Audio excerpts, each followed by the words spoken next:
Quiet on the set, please. Camera speed. Sound production, take one. And action!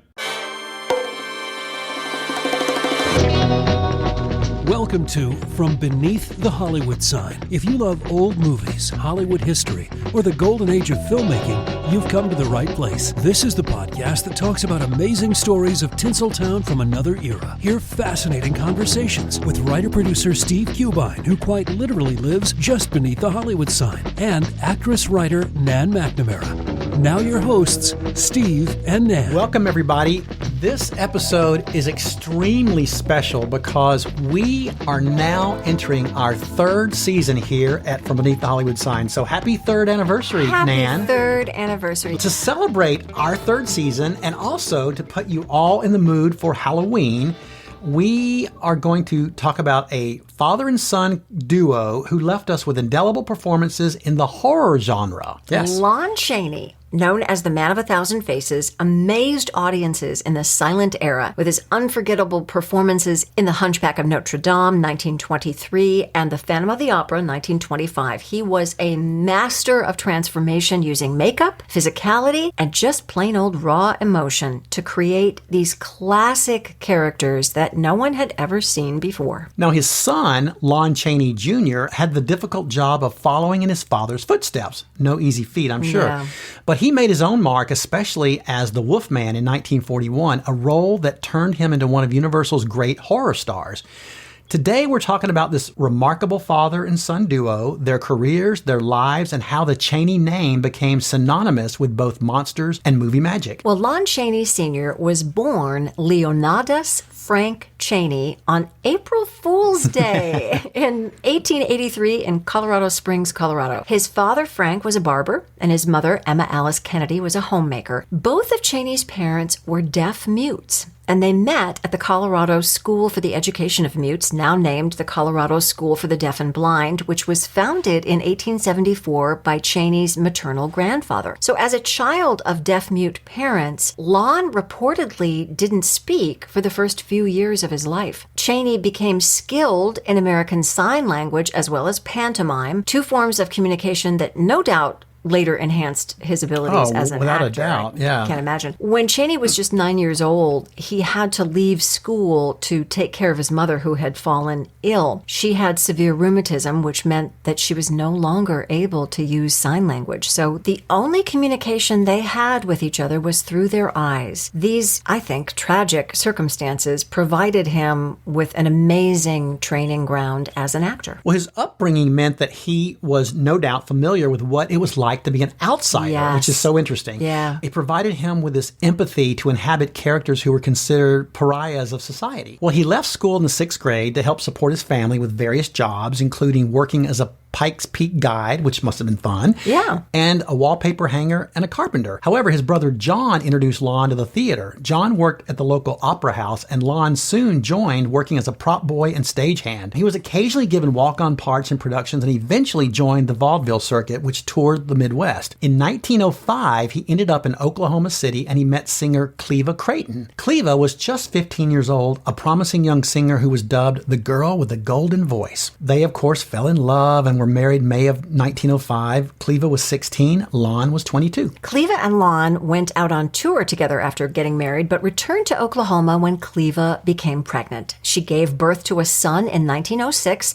whom they named Creighton Cheney, and we'll talk about the drama surrounding that birth later when we talk about Lon Cheney Jr. Lon Sr. eventually returned to the theater, working as a stage manager, choreographer, and a stagehand, and Lon and Cleva continued to tour with baby Creighton, eventually settling in California in 1910, where Lon worked for Kolb and Dill, a popular comedy duo. Lon's reputation was growing as what's kind of thought of as an all-around man because he could act, he could stage manage, he was a master of makeup, but unfortunately the marriage to Cleva was very troubled. Cleva was reportedly quite a flirt, and they both had a jealous tendency. Not a good combination, probably. Right, right. So in April of 1913, Cleva was hired as the featured singing act at a popular Los Angeles club called The Brink. Lon got a job in a touring production that would take him around the country. Reports of what followed vary, but an argument between Cleva and Lon took place. Some claim that Cleva and Lon argued over who would take care of the baby while Lon was on tour. Regardless, after she finished her show at the cabaret, she went backstage in the wings of the Majestic Theater in Los Angeles, where Cheney was working, and she attempted suicide by drinking a bottle of bichloride of mercury. She survived, but her singing career was over, and so was the marriage. Cheney filed for a divorce, which was finalized on February of 1913, and Lon never spoke of Cleva again. Well, details of Cleva's suicide attempt were published in the newspaper, and it created quite a scandal. It damaged Lon's reputation in the theater, and he was blacklisted from stage work. Lon worked day jobs at a paint shop and a furniture store. He also fought in the courts for custody of his son, but the courts weren't convinced that he could take care of Creighton. So Creighton was placed in a foster home for a period of time. Eventually, Creighton was sent to live with Lon's deaf-mute grandparents back in Colorado, where he too learned sign language and pantomime. No longer able to work in the theater, Lon Senior decided to seek employment in the fledgling movie business. His earliest performances were in short films made with American Film Manufacturing Company, also known as Flying A, and Nestor Film Company, which was considered the very first studio to open in Hollywood at what is now Sunset Gower. It's so interesting that going to work in film back then was a step down. It was. It was like, you're like, oh, you didn't make it in theater, so you have to go to film. Yeah, well, it's called the legitimate theater, right? Yeah. For a reason. In 1912, Nestor Films was absorbed into Universal. Cheney made a number of shorts, starting in bit parts, but quickly rose to bigger roles, including By the Sun's Rays, 1914, where he plays a mining clerk who colludes with a gang to steal gold shipments. Cheney eventually joined Universal Stock Company. Now, in 1915, Universal Studios opened a much bigger studio over in the San Fernando Valley. Cheney had an advantage over other actors working at Universal because he was skilled at doing makeup. So he was able to transform himself and was unrecognizable in so many different roles. Now, during this time at Universal, he frequently collaborated with director Joseph DeGrasse and his wife, writer-director Ida Mae Park. It was DeGrasse who encouraged Cheney to explore bizarre characters using his extraordinary makeup skills. He eventually married again in 1915 to chorus girl Hazel Hastings. Lon's son, Creighton, who was now away at boarding school, returned to live with them. At this point in Lon's career, he had made between 60 to 70 films with Universal, most of them shorts. So at the insistence of his wife, Hazel, Lon asked Universal for a raise and a 5-year contract. Seems reasonable Seems fair, to me. yeah. Universal refused. Cheney left the studio and was out of work for a few weeks. He freelanced, working with smaller studios and independent directors, but it was a really challenging time for the family. Well, he eventually ended up back at Universal, where he started,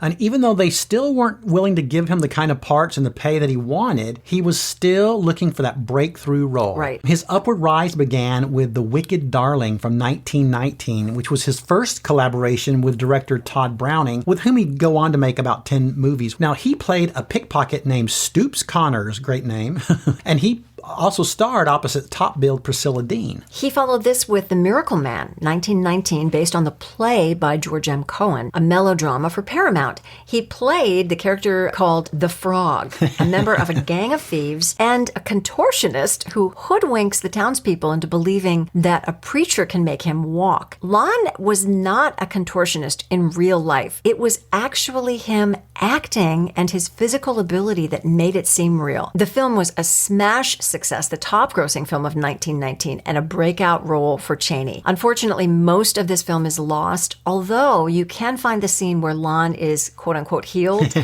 on YouTube, and his physicality is truly Oh, I have to check that out. I've never seen that. Yeah, it's really amazing. Yeah. In The Penalty from 1920, he plays sociopath criminal called Blizzard. I love these names he's got. I know. And he's this double amputee who plots revenge on the doctor who mistakenly amputated his legs when he was a kid. For the role, Lon Sr. strapped his legs behind him and he walked on his knees for the role. The pain was so intense he could only do it for 10 to 20 minutes at a time, and reportedly his knee muscles sustained permanent damage. Now, this film is still available, but An epilogue that was introduced at the end of the original release showing Cheney without his amputee apparatus to assure audiences that he was okay did not survive in existing prints. Too bad. Yeah. The film was another major success and a career boost for Lon Cheney Sr. But the film that would bring Lon Sr. international acclaim was The Hunchback of Notre Dame, 1923. By this point in his career, Cheney's reputation for unusual makeup and bizarre characterizations made him the obvious choice to play Quasimodo. The makeup he created for the role faithfully followed Victor Hugo's description. So the hump was made of plaster, and Cheney designed a leather harness to hold it in place with straps over his shoulder that attached to the front part of his chest to keep him in this stooped position. During filming, I found this fascinating. He had a special stool with arms on it that allowed him to rest between the scenes. You know, I wondered if it was the same device that you always see the ladies in these costume dramas with the big hoop skirts. They have these chairs that are standing chairs with arms that they lean so they can back at least, on. because they can't really sit on the bone. Because of the dresses. I wonder if it's a similar thing. I wonder. Well, to distort his cheeks, if you recall, Quasimodo's cheeks were quite impressive. He applied spirit gum, then he placed built-up cotton onto the area, then a coat of what's called collodion, a liquid that would dry like a clear, flexible film so his face could still move. And then he would continue layering in this way until he had the desired amount. Then he blended it on his skin and just put on a dab of grease paint to blend it in. For the wart on his eye, which is my favorite part, Yes. he covered his right eye with adhesive tape and he applied nose putty. This strained his eyesight to such a degree that he actually had to wear glasses off screen for the rest of his life. Wow. Talk about commitment to your art. Yeah. Now, crepe wool hair was used for his bushy eyebrows, and nose putty changed the tip of his nose. The nose was further accentuated by the use of cigar holder ends placed in his nostrils. His jagged teeth were created using a plastic substance called gutta percha, and he placed a second piece of the substance in his lower jaw to create that protruding effect. This made talking very difficult. Although the reviews were somewhat mixed, Hunchback did really well at the box office and was Universal's biggest hit of the year. Well, the first feature to start filming in the newly formed MGM was Lon Sr.'s next triumph called He Who Gets Slapped, 1924, featuring Norma Shearer and John Gilbert. Lon Sr. plays Paul Beaumont, a brilliant French researcher whose great discovery on the origins of mankind is stolen by a colleague, thus turning Beaumont into a laughingstock. The colleague also seduces his wife. Unable to bear the humiliation, Beaumont adopts a new identity, that of a circus clown who performs a stylized form of humiliation by getting slapped by other clowns. Is that not the most bizarre synopsis? Like, who pitched that? Let's just break this down. So basically, other clowns line up and slap you. Yes. Yes. And people paid money to see this. Yes. Okay. And he, as the clown, ends up falling in love with the circus bareback horse rider. As one does. As one does. And then seeks revenge on the colleague who betrayed him. Well, given that setup, the film was an instant critical and box office success. How could it not be? I know.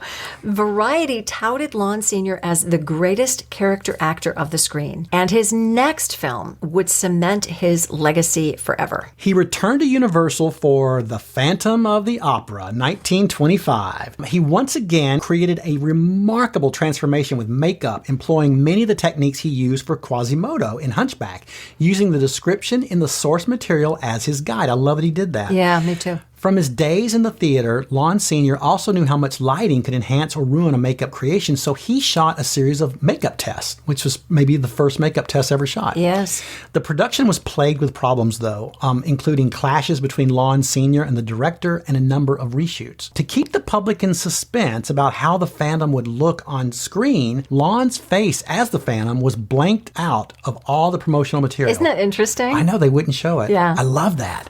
There were also reports that people watching the film actually screamed or fainted when the Phantom's mask was removed and his face was revealed. In 1925, Lon Sr. teams with Todd Browning for one of their most successful collaborations, The Unholy Three, the story of three sideshow performers who form a gang and commit a series of robberies. Lon Sr. played the role of Echo, the ventriloquist, but this time he portrayed the role without physical adjustments or grotesque makeup. He received praise from critics, with Variety saying, "Cheney stands out like $1 million." MGM was thrilled with Cheney, and Lon signed a new one-year contract with 4 renewable options, increasing his weekly salary each year from $3,250 per week to $4,000 per week in his 4th year, with a guarantee that he would make no more than 4 pictures per year, which is also still a lot of movies. A lot of movies 4 in one per year. Yeah. Reteaming with Todd Browning, Lon received praise for The Blackbird, 1926, and The Road to Mandalay, also 1926, both films utilizing his skill and artistry at completely transforming himself. His role in Tell It to the Marines, also 1926, is often referred to as the best one that illustrates his ability to do straight work. In Mr. Wu, 1927, he plays both the 100-year-old grandfather and the revengeful grandson. He again teams up with Browning on The Unknown, 1927, playing an armless knife thrower. I want to see that. I know, me too.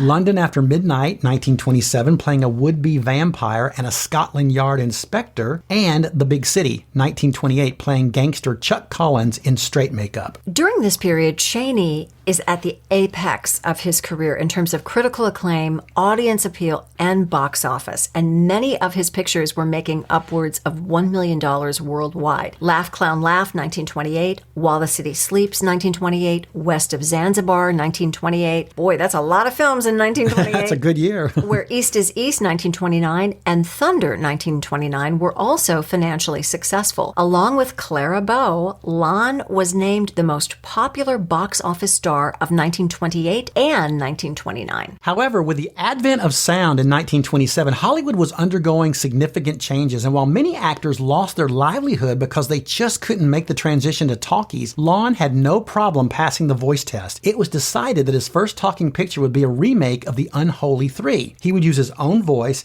plus that of an elderly woman, a ventriloquist dummy, a parrot, and a girl in the audience. Easy peasy. So Cheney signed a legal affidavit before a notary public for the County of Los Angeles declaring that all those voices he performed in this, his only talking film, were actually his own voice. I love that. I love that. Such a publicity campaign. It is. This would be the only picture that Lon Sr. made with sound, and it would be his last picture. Lon had developed pneumonia while shooting the film Thunder, which eventually led to his contract being suspended while he recovered. I guess MGM doesn't believe in sick pay. Apparently not. Come on, the money he made for them, and they're like, nope, you're sick. Sorry. No work, no pay. Yeah. So the cause of his illness varies. Some reports claim that Lon had his tonsils removed just before production of Thunder, and that a piece of artificial snow lodged in the unhealed part of his throat, causing infection. But other reports dispute that and say it was cancer brought on by years of smoking. Well, whatever the cause, after the Unholy Three's preview in June of 1930, Lon's health took a turn. He began suffering from pulmonary hemorrhages brought on by his bronchial cancer. MGM suspended his contract again. Such compassion. When it was reported to the public that Lon Sr. was critically ill, more than 1,000 phone calls from people offering to donate blood swamped the MGM switchboard. So sweet. I know. I love that people just loved him so much. Well, this required the studio to hire extra operators. So on August 26, 1930, just 7 weeks after completing filming on the remake of The Unholy Three, Lon Cheney died from a hemorrhage of the throat. He was only 47 years old. The day of his funeral, all studios in Hollywood observed 2 minutes of silence in his memory. Well, I hope they didn't at MGM dock people's pay for the 2 minutes. Or for going to the funeral. Right? My gosh. Well, what a career. And before we jump into Lon Cheney Jr., let's give the Hollywood pop quiz for this week. And this is a good one. The question today is, what former U.S. vice president is a distant relative of the Cheney clan? Oh, I think I know this one. We'll be right back with that and more about the Cheneys after this. Steve and Ann will be right back, but first another stop on the Hollywood tour. They mentioned Lon Chaney's 1927 film, The Unknown. It's the one where he plays a criminal on the run from the law who hides in plain sight as a circus performer. In this case, it's a knife thrower with no arms. Talk about a plot, huh? Well, believe it or not, the film also starred a very young Joan Crawford. In fact, she was all of 21 years old when she co-starred in that film. But even though she was quite young, Crawford was in awe of Cheney. Fact is, she always considered The Unknown as a huge turning point for her career. Why? Well, she said it wasn't until working with Lon Cheney in this film that she he learned the difference between, quote, standing in front of a camera and acting in front of a camera. Cheney's performance certainly inspired her. She later wrote, quote, Lon Cheney was my introduction to acting. The concentration, the complete absorption he gave to his characterization filled me with such awe I could scarcely speak to him. Watching him gave me the desire to be a real actress. Quite the compliment from Mr. Cheney, huh? And now back to Steve and Ann from Beneath the Hollywood Sign. Welcome, everybody, as we kick off our third season here at From Beneath the Hollywood Sign, and we dive into the life and career of Lon Cheney Jr. and Senior. First, we're going to give a shout out to our listener of the week. And this week, we honor Christina Ochoa, who's been a longtime listener, and she's been so supportive. She likes, she shares. So thank you so much for your support, Christina. Thank you, Christina. Well, let's talk about Lon Senior's son, Lon Cheney Jr., who was actually born, as we mentioned in the first half of the episode, Creighton Cheney, named after Cleva, his mother. Who we don't speak of. Who we don't speak of. In Oklahoma City in 1906. His entrance into the world was perhaps a forewarning of the difficult childhood he would experience. He was born prematurely and reportedly was not breathing. Now, there are some people who dispute this story, but I'm just going to report it as I researched it, and you can decide for yourself. There are interviews where Lon Jr. is quoted as saying, I was born dead. So the story goes that when Lon Sr. saw that his son, who had just been born, wasn't breathing, he grabbed him, ran down to the nearby lake, broke through the ice, and submerged young Lon, Creighton at the time, into ice-cold water. He started to cry, and he saved his life. I don't know. I'm not sure how I feel about that story. I don't know either. We'll just leave it at that. But it's a great story. Yeah, it is a great story. Yeah. Well, in 1913, with the divorce of his parents and the attempted suicide of his mother, he was placed in a foster home and eventually sent to boarding schools until 1916 when his father remarried. His father actually discouraged him from being an actor. He wanted him to go into business, not the arts. Lon Jr., however, enrolled in a training school in Los Angeles and became a plumbing contractor. He married Dorothy Hinckley in 1926 and entered her family's business, the General Water Heaters Corporation. And within 2 years, Creighton was promoted to secretary of his father-in-law's company. And he started a family in 1928 with their son, Lon Ralph Cheney.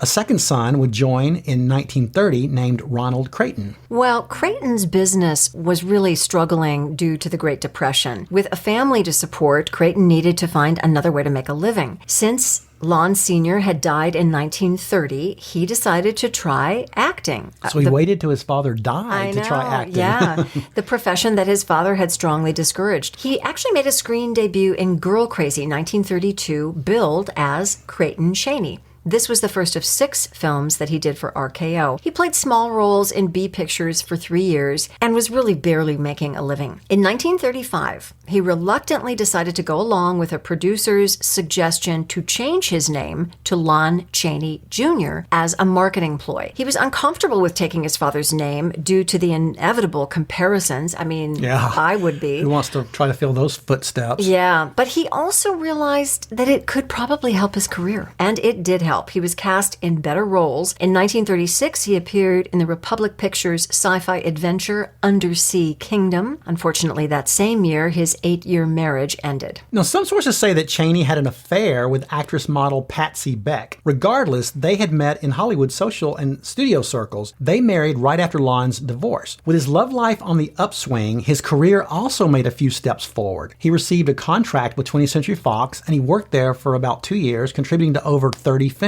Although the parts were pretty forgettable, it did give him experience. In addition, it was during this time, in the mid to late 30s, that he started taking acting classes and tried his hand at local Los Angeles theater. He auditioned for the West Coast premiere of John Steinbeck's Of Mice and Men and was cast in the role of Lenny. It was a huge success, but unfortunately, when the film was about to be made, the producers were set on Broderick Crawford, who had originated the role of Lenny on Broadway. Well, Cheney went to the producers and asked for a screen test, but they told him they already had somebody in mind. However, they did allow him to play Lenny in the screen test for all the other actors they were considering. So he played the role of Lenny opposite so many actors who were trying out. And by the time that shooting came around, Cheney, through his auditioning with other actors, had convinced them that he was the guy for the part. So Crawford's out, Cheney's in. Wow. So Of Mice and Men, which came out in 1939, which also starred Burgess Meredith, was a huge success. It was nominated for an Academy Award for Best Picture, but of course it was 1939, and it was a pretty competitive year, and it lost to that little gem of a film called Gone with the Wind.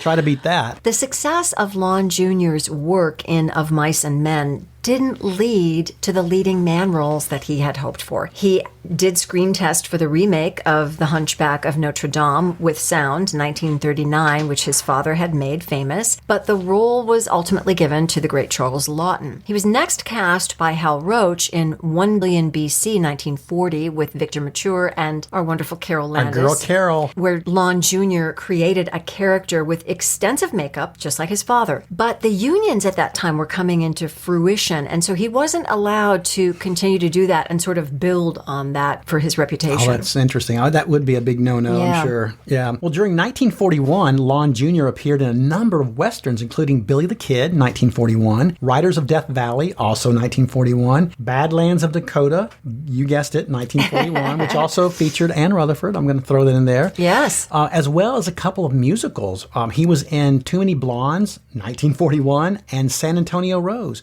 1941. Wow. Big year for him. Yeah. Back at Universal, though, the studio was trying to reignite its horror genre with younger talent, since Boris Karloff and Bela Lugosi's last pictures hadn't done so well. They hired Lon Jr. to star in Man-Made Monster, 1941, directed by George Wagner. This led to what would probably be his most famous role, that of Lawrence Talbot in The Wolfman, also 1941, which was directed by Wagner. The film's pedigree was heightened with a supporting cast that included Claude Rains and Ralph Bellamy, Patrick Knowles, Bela Lugosi, and Maria Ospinskaya. With makeup by Jack Pierce, who had created the makeup for Frankenstein, 1931, and The Mummy, 1932, Lon Jr. was in makeup for over 4 hours every day. Yikes. Applying rubber putty and yak hair on his face and hands, which was apparently very itchy and uncomfortable. I can only imagine. Can imagine. Now, The Wolfman was a huge success, and Universal began casting Lon Jr.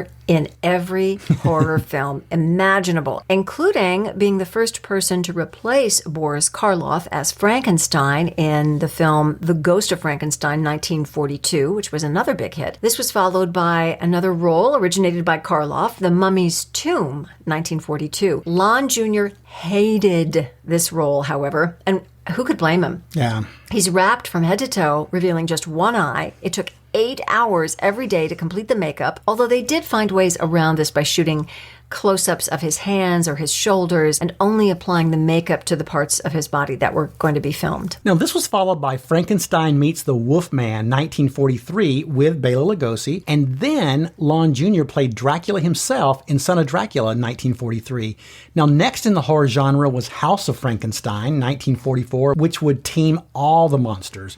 Lon Jr. as the Wolfman, John Carradine as Dracula, and Boris Karloff playing the deranged scientist Dr. Neiman. However, the horror genre was waning in popularity. The comedy Abbott and Costello Meet Frankenstein from 1948, in which Lon Jr. starred again as the Wolfman with Bela Lugosi as Dracula and Glenn Strange as Frankenstein. Well, this really marked the end of the genre. People were now laughing at the monsters instead of being frightened by them. In the 1950s, Lon Jr.'s work was really kind of drying up. He returned to the stage. He did make a big splash with Garson Kanan's play Born Yesterday. I can totally see him playing that role. I could totally see it, yeah. But he was struggling personally with depression and alcoholism, and his reputation took a hit because of this. He did have a small but memorable role in High Noon, 1952, in a scene with Gary Cooper. Now, the 1950s horror sci-fi boom brought Cheney back to the screen in Monster Fair and B pictures like Bride of the Gorilla, 1951, directed by Kurt Siodmak, The Black Castle, 1952, with Boris Karloff, Indestructible Man, 1956, a starring role as a criminal resurrected after his execution, and The Alligator Alligator People from 1959, where he played a disfigured swamp trapper. None of these films were prestigious, but they kept him in the public eye as a horror figurehead, and he continued his hand in some westerns with The Bushwhackers from 1952 and The Silver Star, 1955. It probably didn't help his psyche when a fictionalized film was made about his father, starring the great James Cagney as Lon Sr. Man of a Thousand Faces, 1957. Great film, by the way. Which also starred Dorothy Malone as his first wife, Cleva, and Jane Greer as his second wife, Hazel. The film was a big success, receiving an Academy Award nomination for Best Screenplay, and once again, Lon Jr.'s father was in the spotlight. And Cagney is so good in that film, he deserved an Oscar nomination. There, I said it. Yeah, there you go. Well, Lon Jr. turned to television next with TV guest spots on The Lone Ranger, Wagon Train, and Rawhide, among others.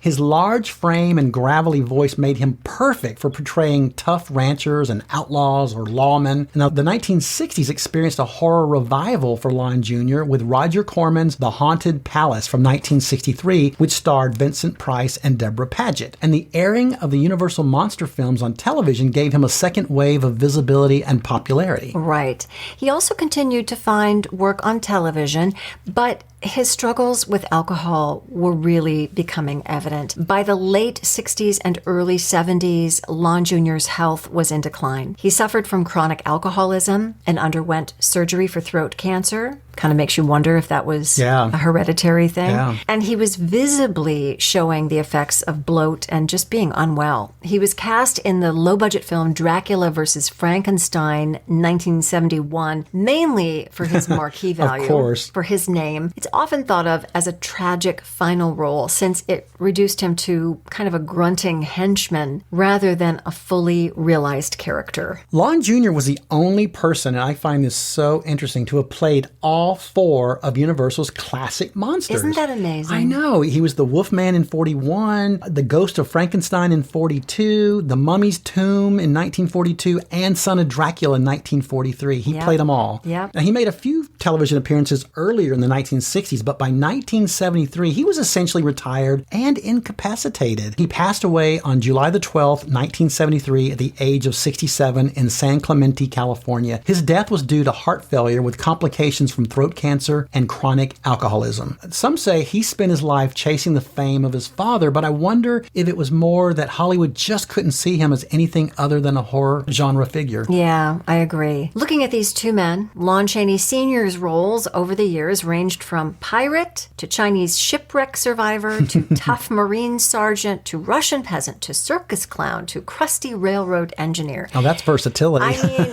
it's amazing. His gift for playing a vast array of characters even made him the subject of a popular joke at the time. The joke is, don't step on that spider. It might be Lon Cheney, which I just love. He was not only considered a great actor, but he had also become an authority on the art of makeup. In fact, he wrote the makeup entry for the 1929 encyclopedia. Wow. Lon Cheney Jr.'s success as the Wolfman is undeniable, and his turn as Lenny in Of Mice and Men makes one wonder if things had been different in his career in terms of the variety of roles he played had he never been bitten by the wolf. Yeah, I wonder. Yeah. One thing is undeniable. The Cheneys, both of them, left their mark on Hollywood like no other father and son duo. Their artistry, dedication, and unforgettable characters continue to haunt and inspire the screens of generations to come. And I think at this point in the season, lots of people are going to be watching the Cheneys on TV. Yes. Yeah. Get your Halloween costumes, people. Yeah, yep, exactly. Yeah. Well, Steve, let's remind our listeners about this week's Hollywood Pop Quiz. The question was, what former U.S. vice president is a distant relative of the Cheney clan? Well, the only Cheney I can think of that's a vice president is Dick Cheney. That's right. And they changed the spelling over the years for some reason because Dick Cheney is Cheney. That's very interesting. I wonder why. Yeah. We'll have to check that out. Well, I want to take this opportunity, we both do, to say thank you for spending this time with us and thank you for spending the past 2 seasons with us. And yes. we hope that you'll stay with us for season 3. We've got some great stories coming coming up in season 3. So please continue to tune in, and we love the support, and we really appreciate you all. And we'd love it if you followed us on social media. Our handle is @FromBeneathTheHollywoodSign. You can also watch the podcast on YouTube. And if you do that, give us a thumbs up and subscribe. And keep those emails coming. We love them. You can email us at info@FromBeneathTheHollywoodSign.com. That's this week's View. From Beneath the Hollywood Sign. You've been listening to From Beneath the Hollywood Sign with Steve Cubine and Ann McNamara, the podcast that celebrates amazing stories of Tinseltown from its golden era. Join us next week for another episode and learn something else about Hollywood you probably never knew. Take a moment and give us a 5-star rating and a positive review, and tell your friends about us too. It'll help grow the podcast. Visit Steve's website at FromBeneathTheHollywoodSign.com. The executive producers are Steve Cubine and Nan McNamara. Executive producer and post-production supervisor Lindsay Schnebley. Associate producer and researcher John Price Ritchie. This podcast is part of the Airwave Media Podcast Network. Visit airwavemedia.com to listen and subscribe to their other fine shows like The Box of Oddities and The Shallow End with Schnebley and Toth. Copyright 2025. All rights reserved. That's a wrap.